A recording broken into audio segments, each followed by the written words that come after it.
voor de eerste keer in Hulst. En ik heb hier net concert gegeven met The Young Ones, het orkest. Met hele getalenteerde mensen. En ik ben er nog helemaal vol van. Het was echt een geweldige avond. We hadden een heel mooi programma samengesteld. Two Worlds, dus echt twee werelden die samenkwamen.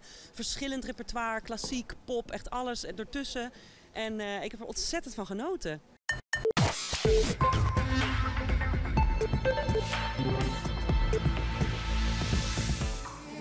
It's here right in front of you.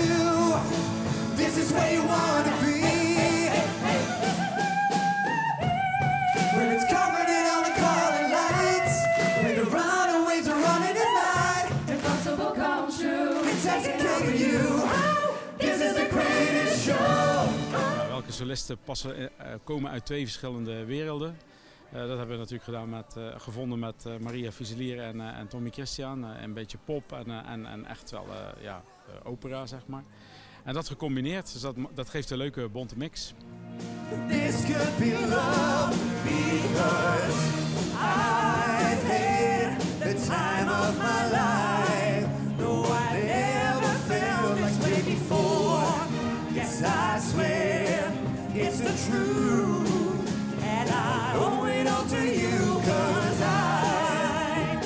Ja, het is zo leuk dat hier zoveel jonge muzikanten spelen. En ik heb ook echt nog nooit een orkest gezien waar zoveel lachende gezichten in het orkest zitten. Dus iedereen speelt hier met zoveel plezier. En dat vind ik echt ook als muzikus die natuurlijk met heel veel orkesten heeft samengewerkt, is echt wel opmerkelijk. Want dat zie je niet heel vaak. Dat er zoveel enthousiasme en zoveel plezier in het spelen zit. Dus ik hoop echt dat ze dat allemaal vasthouden. En wie weet komen er dan nog glansrijke carrières ook in de muziek voor hun. Barcelona.